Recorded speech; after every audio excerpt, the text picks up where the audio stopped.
चलिए दोस्तों शुरुआत करते हैं। घटना चक्र इतिहास से संबंधित सभी पूरे अध्याय में कवर किए जाएंगे और सभी अध्याय के प्रश्न उत्तर कवर किए जाएंगे। भारतीय इतिहास इसके अंतर्गत संपूर्ण इतिहास है जो पीएससी और पीपीएससी में क्वेश्चन पूछे गए हैं, यह सभी इसमें मिलेंगे। प्राचीन भारत का इतिहास। प्लीज चैनल जरूर सब्सक्राइब कर लें और लाइक भी करें। पाषाण काल, यह नोट्स सभी परीक्षाओं के लिए बहुत महत्वपूर्ण है। जिस काल का कोई लिखित साक्ष्य नहीं मिलता है उसे प्राग ऐतिहासिक काल कहते हैं। आग ऐतिहासिक काल में लिपि के साक्ष्य तो हैं, किंतु उनके पाठ्य या दुर्बोध होने के कारण इनमें कोई निष्कर्ष नहीं निकलता है। यानी आग ऐतिहासिक काल में जो भी साक्ष्य मिले हैं उनको कोई पढ़ नहीं पाया है। जब से लिखित विवरण मिलते हैं वह ऐतिहासिक काल है। प्राग ऐतिहासिक के अंतर्गत पाषाणकालीन सभ्यता तथा आग ऐतिहासिक काल के अंतर्गत सिंधु घाटी सभ्यता एवं ताम्र सभ्यता, जिसके अंतर्गत हैं आहाड़ एवं जेरवे आदि आती हैं। जबकि 6ठी शताब्दी ईसा पूर्व के आसपास से ऐतिहासिक काल का आरंभ होता है।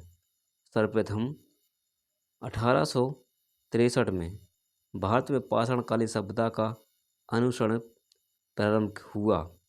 पाषाण निर्मित उपकरणों की अधिकता के कारण संपूर्ण पाषाण युगीन संस्कृति को 3 मुख्य कारणों में विभाजित किया गया है। ये हैं पुरापाषाण काल, मध्यपाषाण काल, नवपाषाण काल। उपकरणों की भिन्नता के आधार पर पुरापाषाण काल को 3 कालों में विभाजित किया जाता है। पहला है पूर्व पुरापाषाण काल या क्रोढ़ उपकरण। इसके अंतर्गत क्रोढ़ उपकरण हस्त, कुठार, खंडक एवं विदारणी प्राप्त हुए हैं। जबकि मध्य पाषाण काल के अंतर्गत फलक उपकरण तथा उच्च पुरापाषाण काल में तक्षणी एवं खुरचनी उपकरण प्राप्त हुए हैं। सर्वप्रथम पंजाब की सोहन नदी घाटी जो पाकिस्तान में है से चापिंग पेबुस संस्कृति के उपकरण प्राप्त हुए हैं। सर्वप्रथम मद्रास के समीप बदम दैरे तथा उत्तरम पक्कम से हैंड एक्स संस्कृति के उपकरण प्राप्त किए गए हैं। इस संस्कृति के अन्य उपकरण हैं क्लीवर, स्क्रैपर आदि। भारतीय भूगर्भ सर्वेक्षण यानी इंडियन जोलॉजिकल सर्वे के वैज्ञानिक रॉबर्ट वुड्सफोर्ड ब्रिटिश भूवैज्ञानिक और पुरातात्विक थे। 1863 में रॉबर्ट वुड्सफोर्ड ने मद्रास के पास पल्लवरम नामक स्थान से पहला हैंड एक्स प्राप्त किया था। उनके मित्र विलियम किल्स ने उत्तरम पक्कम से पूर्व पाषाण काल के उपकरण खोज निकाले। वर्ष 1935 में डी टेरा के नेतृत्व में एल कैम्ब्रिज अभियान दल ने सोहन घाटी में सर्वप्रथम महत्वपूर्ण अनुसंधान किया। बेलन घाटी में इलाहाबाद विश्वविद्यालय के G.R. शर्मा के निर्देशन में अनुसंधान किया गया। पूर्व पाषाण काल से संबंधित यहाँ 44 पुरास्थल प्राप्त हुए हैं। उपकरण के अतिरिक्त बेलन के लोहदा नाला क्षेत्र इस काल की अस्थि निर्मित मातृ देवी की एक प्रतिमा मिली, जो कि संप्रति कौशाम्बी संग्रहालय में सुरक्षित है। फलकों की अधिकता के कारण मध्य पुरापाषाण काल को फलक संस्कृति भी कहा जाता है। इन उपकरणों का निर्माण क्वार्टजाइट पत्थरों से किया गया है। पुरापाषाणकालीन मानव का जीवन पूर्णतः प्राकृतिक था। वे प्रधानतः शिकार पर अपना निर्भर रहते थे तथा अपना भोजन मांस अथवा कंदमूल से किया करते थे। अग्नि के प्रयोग से अपरिचित रहने के कारण वे कच्चा मांस खाते थे। इस युग का मानव शिकारी एवं खाद्य संग्राहक था। इस काल के मानव को पशुपालन और कृषि का ज्ञान नहीं था। नेक्स्ट है भारत में मध्य काल के विषय में जानकारी सर्वप्रथम 1867 से 68 में हुई, जब आर्कीवाल्ड कार्लाइल ने विंध्य क्षेत्र में शैल चित्र यानी रॉक पेंटिंग खोज निकाले। मध्य पाषाण काल के विशिष्ट औजार सूक्ष्म पाषाण या पत्थर के बहुत छोटे औजार हैं। भारत में मानव अस्थि पंजर सर्वप्रथम मध्य पाषाण काल से ही प्राप्त होने लगता है। गुजरात स्थित लंगनाज सबसे महत्वपूर्ण पुरास्थल है। यहाँ से लघु पाषाणोपकरणों के अतिरिक्त पशुओं की हड्डियाँ, कब्रिस्तान तथा कुछ मिट्टी के बर्तन भी प्राप्त हुए हैं। यहाँ से 14 मानव कंकाल मिले हैं। मध्य पाषाणकालीन महधा, जो प्रतापगढ़ उत्तर प्रदेश में है, से हड्डियाँ एवं सी आकृति की प्राप्त हुए हैं। G.R. शर्मा ने महदा के 3 क्षेत्रों का उल्लेख किया है, जो झील क्षेत्र, बूचड़खाना संकुल क्षेत्र, कब्रिस्तान निवास क्षेत्र में बटा था। बूचड़खाना संकुल क्षेत्र से ही हड्डी एवं सींग निर्मित उपकरण एवं आभूषण बड़े पैमाने पर पाए गए हैं। डॉक्टर जय नारायण पांडे द्वारा लिखित पुस्तक पुरातत्व विमर्श में महदा, सराय, नाहरराय, दमदमा तीनों ही स्थलों से हड्डी के उपकरण एवं आभूषण पाए जाने का उल्लेख मिलता है।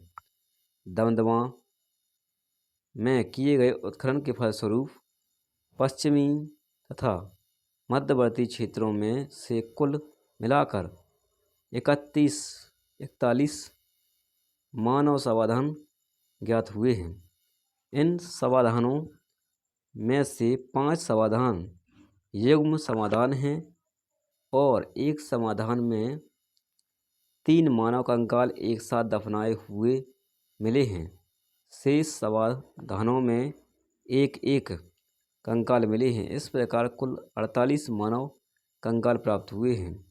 सराय नायर राय से ऐसी समाधि मिली जिसमें 4 मानव कंकाल एक साथ दफनाए गए थे।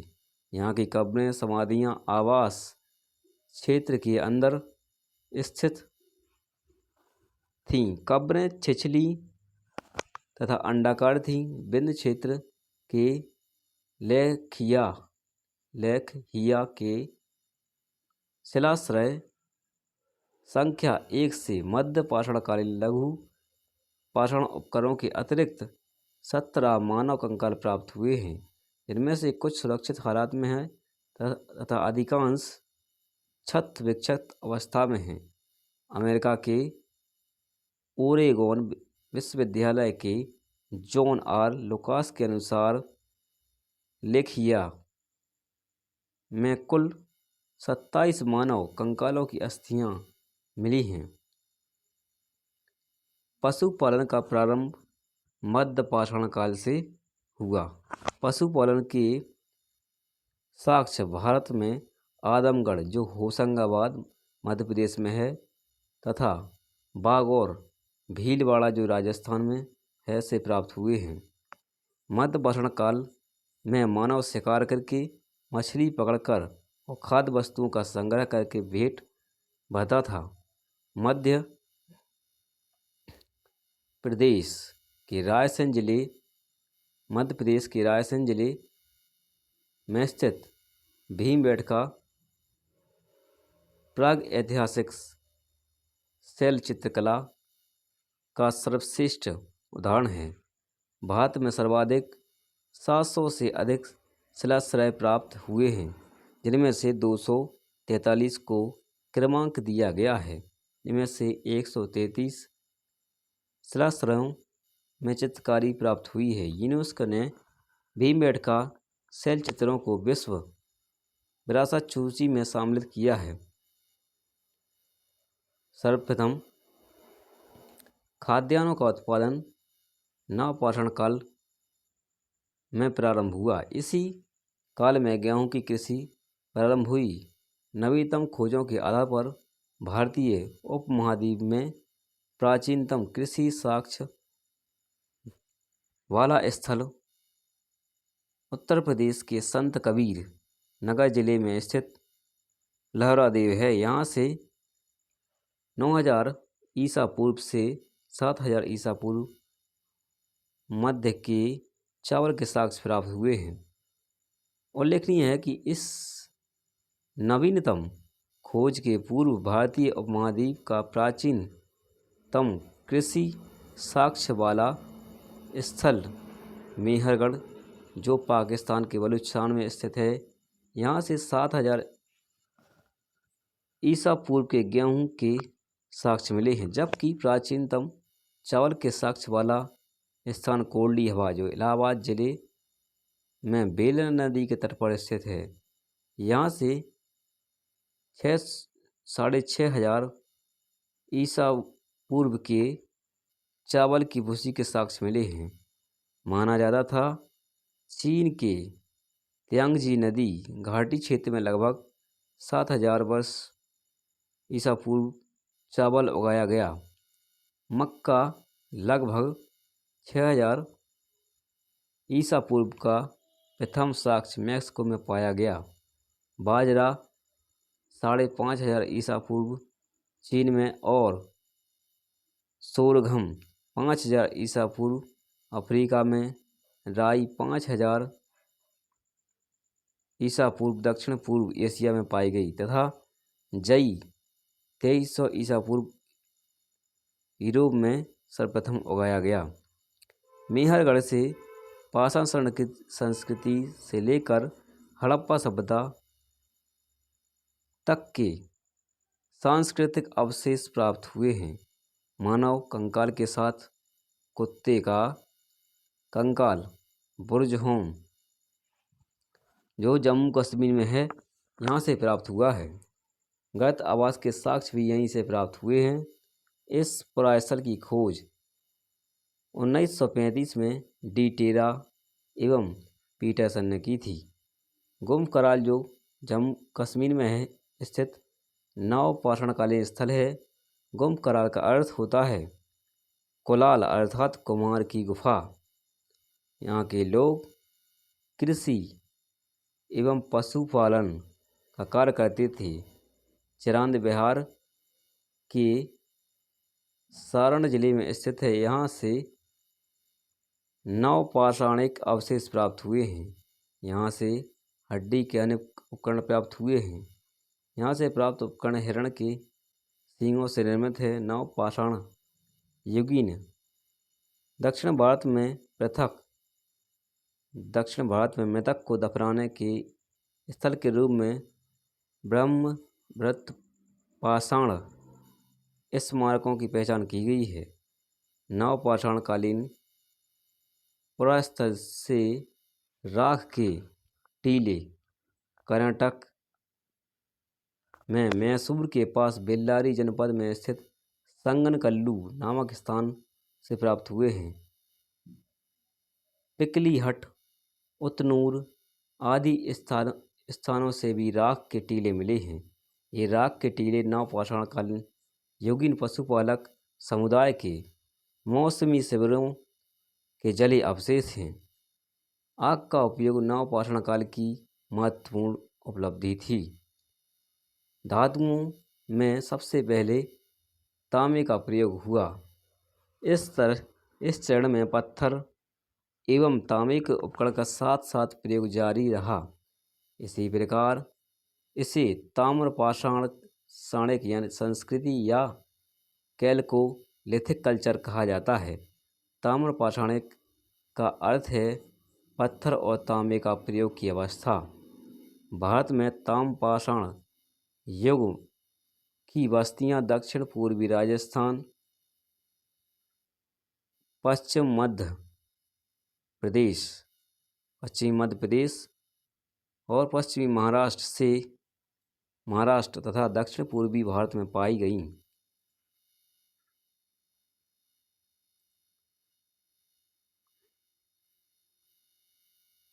नेक्स्ट है दक्षिण पूर्वी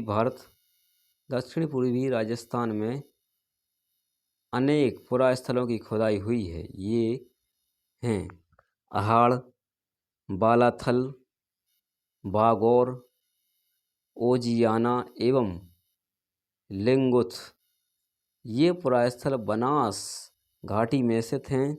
बनास घाटी में स्थित होने के कारण इसे बनास संस्कृति भी कहा जाता है। अहाड़ का प्राचीन नाम ताम्बवती अर्थात तांबे वाली जगह है।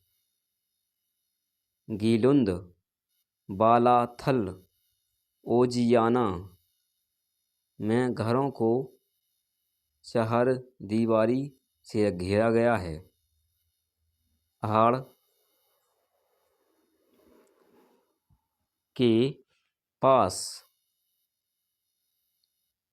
गीलुंद में मिट्टी की इमारत बनी है, किंतु कहीं कहीं पक्की ईंटें भी लगी हैं। लीगुंद में तांबे के टुकड़े मिले हैं। अहाड़ संस्कृति जो 2100 से 1500 ईसा पूर्व के बीच रही, अन्य ताम्रपाषाणकालीन संस्कृति से भिन्न है, क्योंकि यहाँ दूसरे केंद्रों में लाल काले लेप के मृदभांड बने हैं।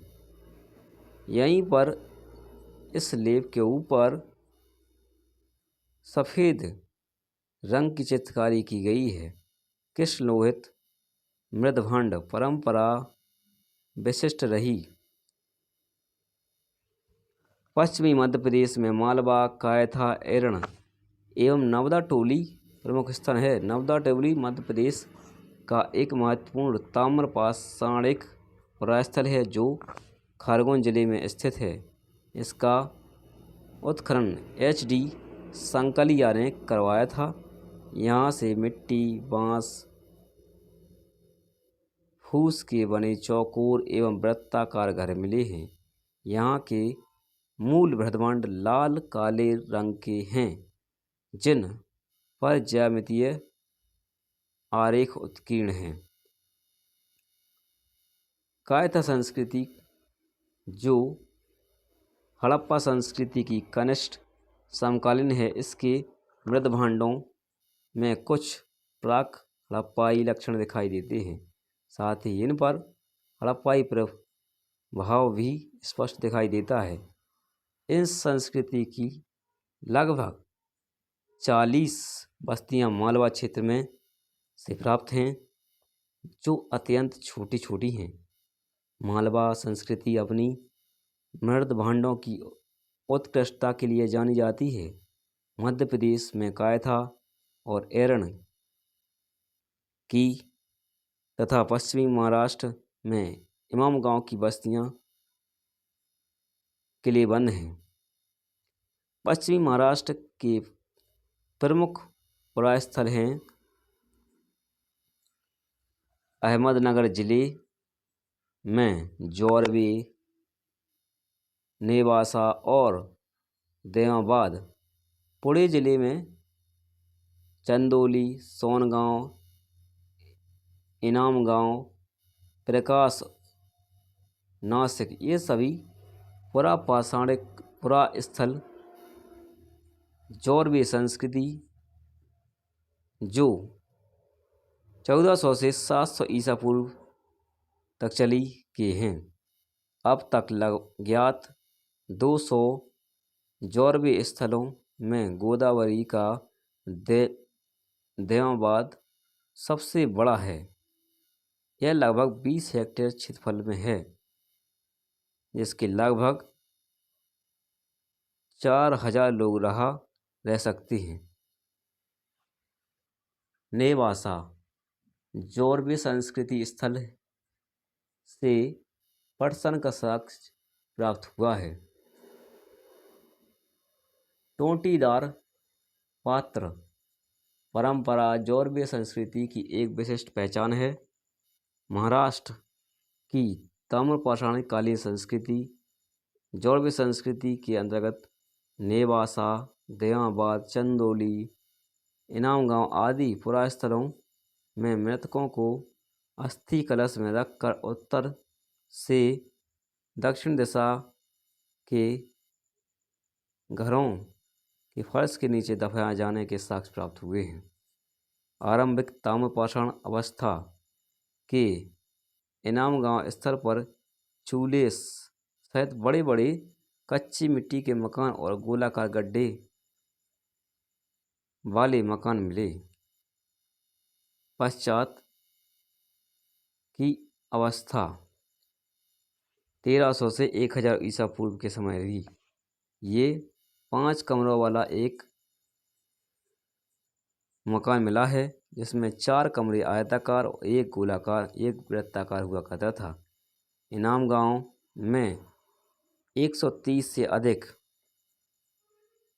घर और कई कब्रें पाई गई हैं, जो एनसीईआरटी में 100 से अधिक बताई गई हैं। यह बस्ती किलाबंद है और खाई से घिरी हुई है। यहाँ शिल्पी या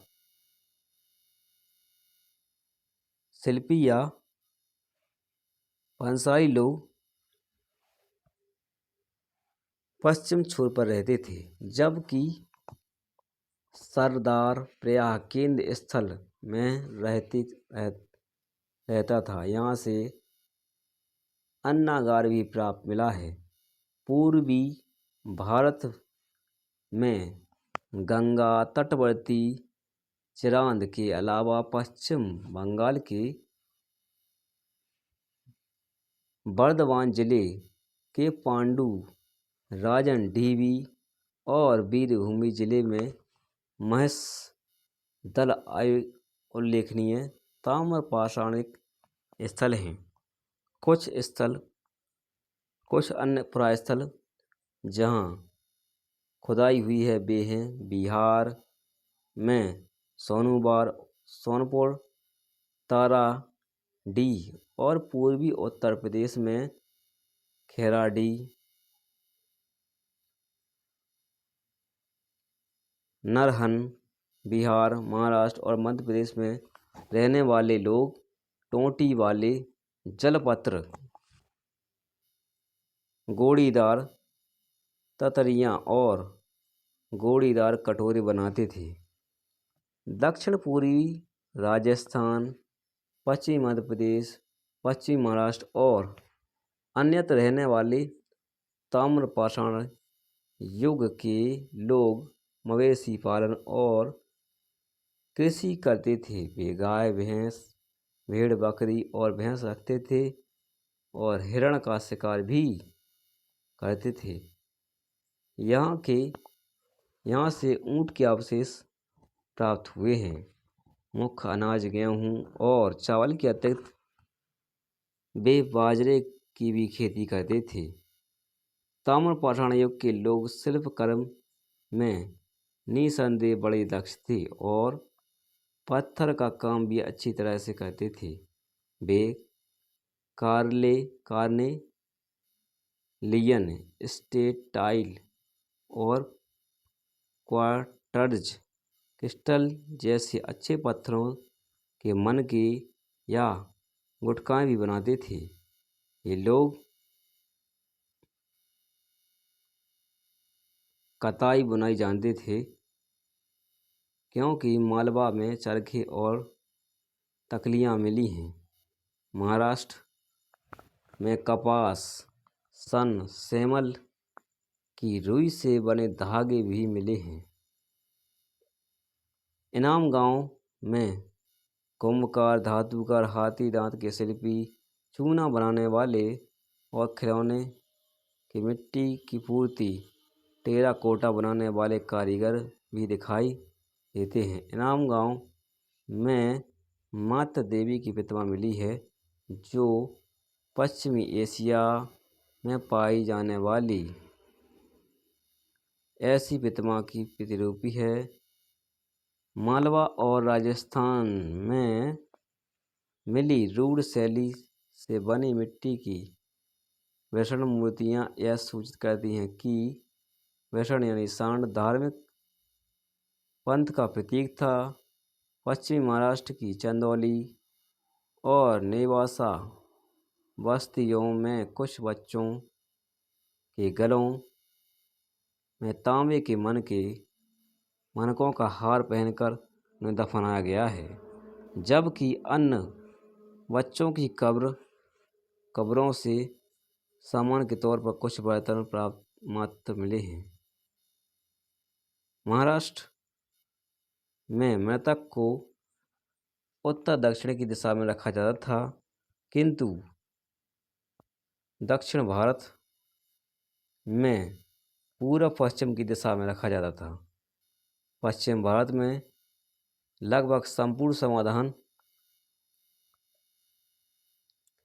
एक्सटेंडेड वरियल प्रचलित था, जबकि पूर्वी भारत में अधिकांश समाधान फ्रैक्शनल वरियल चलता था। सबसे बड़ी निधि मध्य प्रदेश के गुंगेरिया से प्राप्त हुई है, जिसमें 424 तांबे के औजार और हथियार तथा 102 चांदी के पत्तलें प्राप्त हुई हैं। पत्तल कायथा के एक घर में तांबे के 28 कंगन और 2 अद्वितीय ढंग की कड़ियाँ पाई गई हैं। इसी स्थान में एस्टेटाइट और कार्नेलियन जैसे कीमती पत्थरों की गोलियों के हार पत्थरों में जमा किए गए हैं। गढ़वेश्वर स्थल राजस्थान के खेतरी तामपट्टी के सीकर झुंझुनू क्षेत्र के तांबे की समृद्ध खानों के निकट पड़ता है। दक्षिण भारत में ब्रह्मगिरी, पिकलीहल, संगनकल्लू, मस्की, हल्लूर आदि से ताम्रपाषाण युगीन बस्तियों के साक्ष्य मिले हैं। दक्षिण भारत में कृषकों की अपेक्षा चरवाह संस्कृति का अधिक प्रमाण मिला है। भारत में सर्वप्रथम 1861 ईस्वी में अलेक्जेंडर कनिंघम को पुरातत्व सर्वेक्षण के रूप में नियुक्त किया गया था। 1871 में पुरातत्व सर्वेक्षण को सरकार के इस विभाग के रूप में गठित किया गया था। वर्ष 1901 में लॉर्ड कयन के समय में इसे भारतीय पुरातत्व सर्वेक्षण के रूप में केंद्रीकृत कर जॉन मार्शल को इसका प्रधान महानिदेशक बनाया गया था। वर्ष 1902 में जॉन मार्शल ने कार्यभार ग्रहण किया।